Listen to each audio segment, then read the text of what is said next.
amazima baganda bamesonga esinza okuzija mu mbeera nga zizina tujjakwalikamye okulaba tunonda olwedde olusuka mu kitongole kya KCCA abantu basomoza emisolo bajeti baziisa naye gase tebamujja mu bantu emmotoka iyakeera ku majja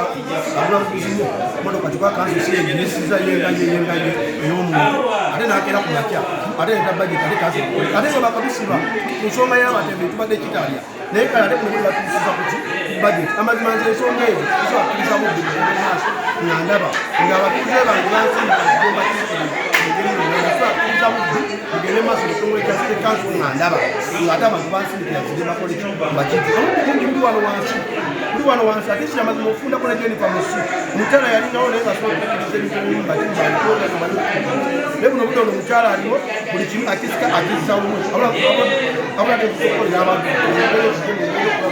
tegera kudamu kuisa budget okuyola kasasiro mu bantu n'obudde nga bukendeeza ku KCCA nga bonna omusala gwe bakola tibakujjawo ku lw'ensonga mu opposition naye ng'ate luli ababaddewo baddewo nga banuuka ng'ate abaddewo nga si banuuka naye nga omusala bagukola tibakutola naye kale kaseera ze nga basipiika basinga banuuka omusala bwetudde no bakoze ekyo emubagujjawo kakati bonabona bagezako teeka bali bakemaki mu bikemo ensonga lwaki lukeyakiriza kansi okuyamu okuleka bakoze yabantu abantu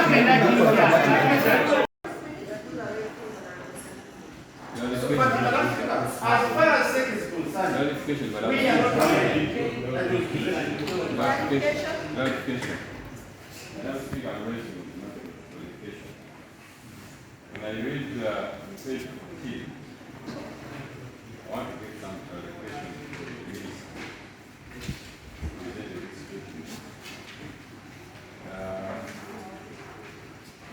When I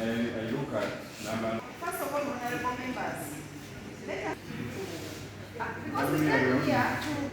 for a presentation of what one ministerial policy for the financial 2023. It is what we came here to do. So if we go on discussing this document, and yet we are saying it is not what we want to ask Honorable Sebuku, when the management was standing and said, did they bring to you this document,